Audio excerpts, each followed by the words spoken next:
La Fabrique Audio présente La Petite Histoire. www.lafabriqueaudio.com. On va s'intéresser à une histoire qui s'est déroulée dans le Connecticut.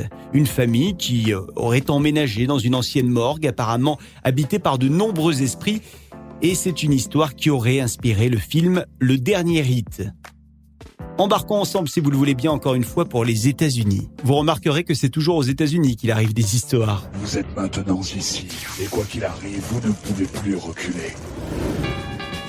Nous sommes donc à New York, en juin 1987. Carmen et Alan Schnedeker habitent donc New York avec leurs 4 enfants. Les 2 plus âgés sont d'un premier mariage de Carmen. Et Philippe, lui, c'est l'aîné. Il a 13 ans. Et ce jeune garçon est malade. Il est atteint d'un lymphome, une forme très sérieuse de cancer. Et à cette époque, il n'existe aucun centre de traitement adapté pour le jeune enfant près du domicile des parents. Du coup, le centre cancérologique adapté aux enfants, celui qui est le plus proche, se trouve à quasiment 500 km du domicile des parents. C'est dans le Connecticut. Les parents et Philippe doivent donc régulièrement parcourir tous ces kilomètres pour que l'enfant puisse être soigné par les médecins. Médecins qui ont proposé un traitement de radiothérapie.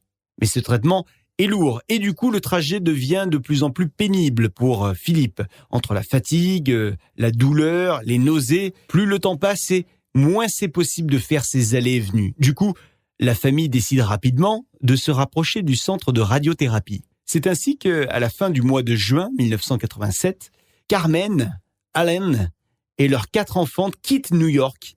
Et ils vont s'installer dans une vieille maison surnommée la Hallahan House. C'est sur Meriden Avenue, à Southington, dans le Connecticut donc.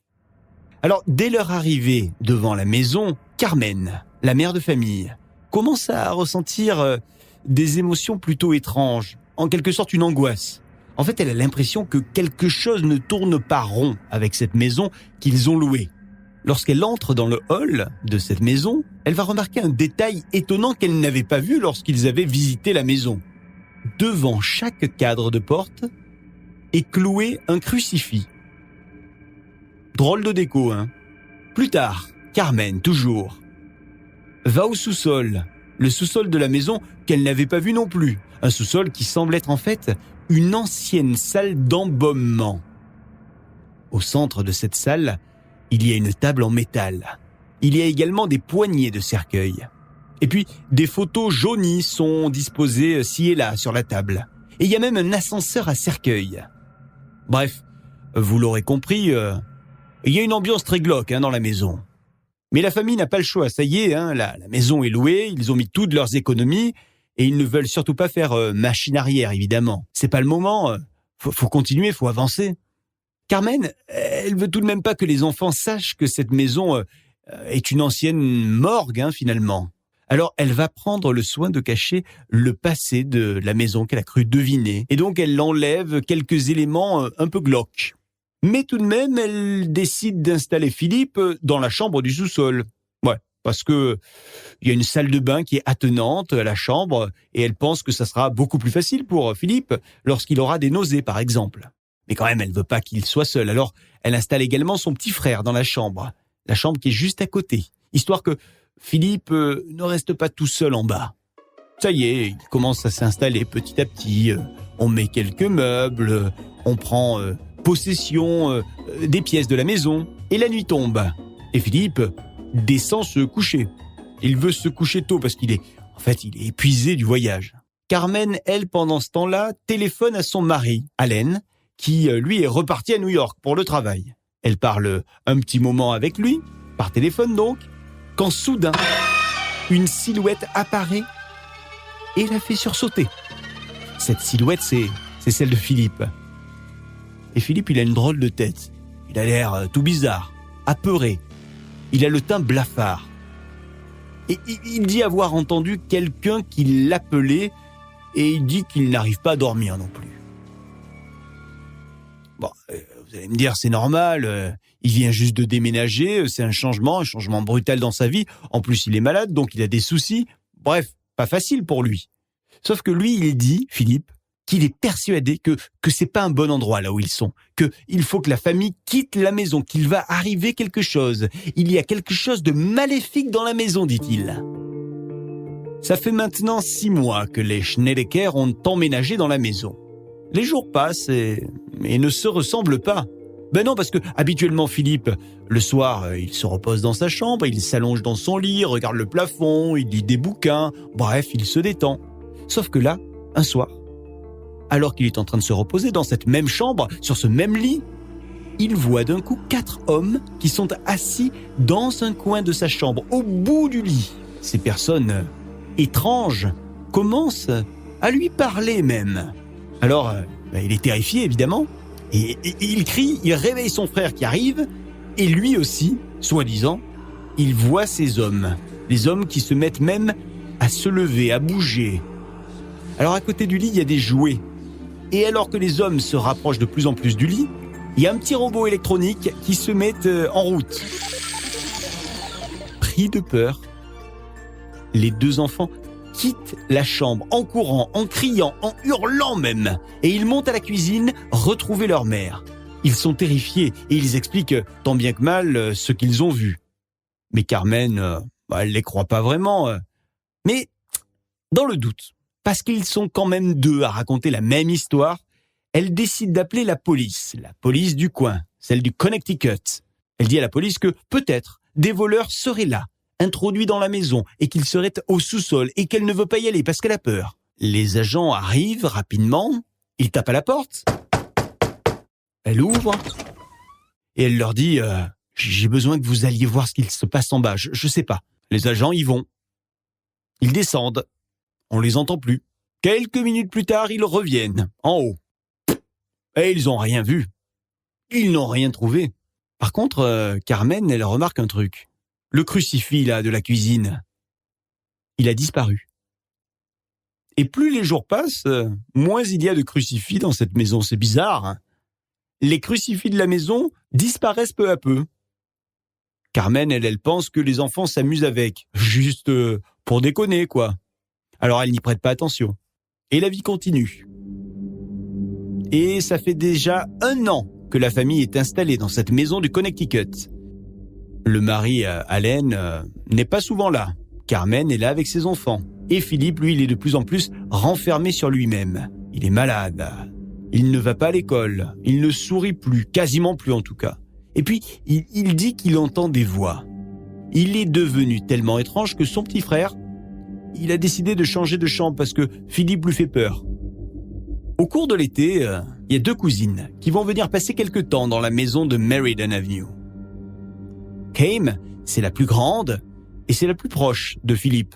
C'est une bonne cousine, ils se sont toujours bien entendus. Mais cette fois-ci, le garçon ne daigne pas l'accueillir. Il se montre même agressif envers sa cousine préférée pourtant.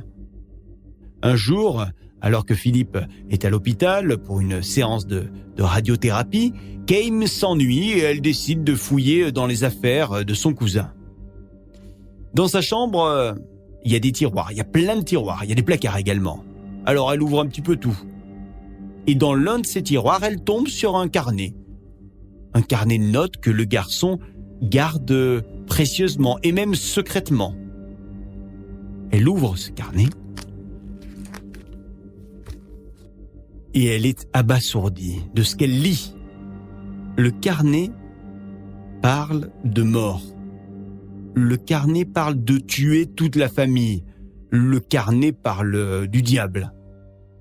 Mais ça colle pas, il y a un truc qui colle pas, parce que Philippe, lui, il est dyslexique, il a du mal à écrire une phrase correcte, il fait des fautes. Alors que là, il y a des phrases complexes qui sont écrites. Et en plus, l'écriture est différente à certains passages, comme si 2 personnes avaient écrit dans ce carnet. Et plus les jours passent, plus Philippe devient agressif. Il a même les bras scarifiés. Et il semble souvent être en transe. Et son état s'aggrave petit à petit.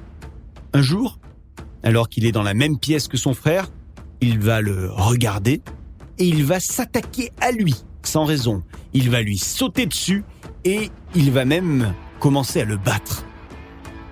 Une scène d'une violence inouïe. Alors il y a la cousine qui est là, Kame. Elle tente de s'interposer, mais Philippe semble animé d'une force surhumaine et il envoie Kame voler à travers la pièce. Et on continue comme ça. Les jours passent et la situation se dégrade, ça dégénère. Kame est dérangé toutes les nuits par quelqu'un ou par quelque chose qui tire ses draps et ses couvertures. Elle sent même une présence invisible qui l'agrippe de temps en temps. Bon, pour elle, c'est clair, c'est Philippe. Philippe est observé par les médecins très régulièrement et ça y est, les médecins, ils sont sûrs d'une chose, ils donnent un diagnostic, ils disent que Philippe est schizophrène. Et ils l'enferment donc dans un hôpital spécialisé. On aurait pu penser que tout allait se calmer du coup, puisque Philippe n'est plus là. Mais malheureusement, ça va continuer, et ça va continuer de plus belle. Une nuit, alors que Philippe n'est plus dans la maison, Kame se réveille. Elle est en panique. Elle a ressenti quelque chose qui tirait ses couvertures, et ça peut pas être Philippe. Alors Carmen, affolée par les cris, arrive en courant, elle vient voir ce qu'il se passe, elle la réconforte parce qu'elle ne voit rien, au début en tout cas. Allez, c'est pas grave, Kame se recouche. Mais alors qu'elle est en train de presque trouver le sommeil, elle sent d'un coup qu'on lui caresse le corps. Alors elle hurle d'arrêter, mais rien n'y fait. Et il y a Carmen qui est restée là dans la chambre. Et Carmen, elle voit tout, elle voit très clairement qu'il y a une main fantomatique qui glisse là le long du lit, dans le lit de la jeune fille. Et elle distingue même les os de la main. Alors Carmen, ni une ni deux, elle prend la jeune fille par la main, elle arrache la jeune fille du lit, et toutes les deux, elles partent en courant dans la cuisine. Elles sont terrifiées, elles sont là dans la cuisine, elles ont à peine le temps de reprendre leur souffle, et d'un coup, Kame voit quelque chose approcher à nouveau. Petit à petit, la pièce devient subitement glacée, et une émanation pestilentielle les empêche de respirer à toutes les deux. Alors, il n'y a plus qu'un truc à faire, prier. Elles se mettent toutes les deux à prier en regardant les crucifix. Et c'est à ce moment-là que le chapelet de Kame rentre en lévitation. Il est même arraché de son cou à Kame. Les deux femmes sont apeurées, mais elles continuent de prier sans s'arrêter et soudain, le calme revient. Le calme après la tempête. Alors, Carmen en profite pour se saisir du téléphone. Elle cherche un numéro. Vite, un numéro. Elle décide d'appeler un exorciste. Ouais, on va faire dans cette maison un exorcisme. Cette maison a besoin d'un putain d'exorcisme. Et ce sont les Warren qu'elle va contacter. Et les Warren arrivent très rapidement. Ils vont s'occuper de cette histoire. Ils s'installent, les Warren, dans la maison. Et les jours passent, les événements paranormaux deviennent très fréquents. Il y a par exemple l'eau qui se teinte de rouge. Il y a des objets qui disparaissent également. Et puis il y a Kame qui est toujours là et qui, elle, voit des apparitions, dont un homme extrêmement puissant, et puis un autre à côté, qui serait plus mince, avec de longs cheveux noirs, des pommettes hautes et des yeux d'airain. Notre homme est là aussi, il a des yeux blancs, il porte un smoking rayé, enfin tout va bien, les apparitions sont là. Alors les exorcistes, les Warren, qui restent plusieurs jours dans la maison, cherchent dans le passé de cette maison, dans le passé finalement de cet ancien salon funéraire. Ed Warren découvre que plusieurs employés dans cette maison auraient été condamnés pour nécrophilie. Waouh! Et même, en regardant bien, ils ont été condamnés pour nécromancie, cette science occulte qui fait appel aux morts pour prédire l'avenir. Pour lui, c'est ça qui a attiré le mal dans cette maison. Avec toutes ces preuves, ou ce semblant de preuves, l'Église donne donc son aval pour la pratique d'un exorcisme. Durant les séances d'exorcisme, la maison est vraiment de plus en plus bizarre. Elle se mettrait à trembler. Il y a des objets qui seraient projetés dans les airs. Des cris se feraient entendre. Le prêtre qui fait l'exorcisme se ferait même frapper de temps en temps pendant les séances. Des gifles, des griffures, des coups. Et puis, soudain, le calme total. Tout s'arrête. Ça y est. C'est fini. Ouais. Les rituels semblent avoir fonctionné. La maison est enfin nettoyée. Ouais, mais c'est trop tard pour la famille Schneideker qui est dégoûtée de l'endroit, dégoûtée de la maison. Et donc la famille Schneideker déménage rapidement. Fin de l'histoire, depuis ce jour, je peux vous dire qu'il n'y a plus aucun phénomène paranormal signalé dans cette maison. Et lui, Philippe, malheureusement, il est décédé, mais très tard finalement. En 2012, il avait 38 ans. Il serait décédé des suites de sa longue maladie. Alors vous y croyez à ces histoires ou pas ? En tout cas, cette histoire aurait inspiré le film Le Dernier Rite. Vous l'avez vu ce film ? Dites-le nous sur les réseaux sociaux. Merci d'avoir écouté La Petite Histoire, un épisode écrit et réalisé par Sébastien Girard.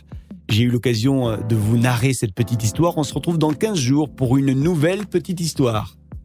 Avant de se quitter, j'en profite pour rappeler que sur iTunes, Apple Podcast, vous pouvez aller laisser une petite note à cette petite histoire. Et on salue notamment Xavier qui nous a laissé un message, qui nous a dit « J'adore, tip top ». Et puis également Célia qui nous dit « Super podcast, merci pour vos grandes et enrichissantes histoires ». Merci à vous pour ces messages. Vous continuez vous aussi à nous laisser des messages, des commentaires sur les applications de podcast et notamment sur iTunes, Apple Podcast. Ah oui, avant de se quitter, j'allais oublier. La Fabrique Audio crée des contenus audio pour les entreprises, les collectivités et les marques. Vous avez envie d'en savoir plus pour imaginer ensemble un podcast à votre image, un podcast qui vous ressemblera ? contact@lafabriqueaudio.com, la fabrique avec un K. À très vite avec la petite histoire de la Fabrique Audio. La petite histoire. La petite histoire. www.lafabriqueaudio.com. Vous souhaitez devenir sponsor de ce podcast ? Contact @lafabriqueaudio.com.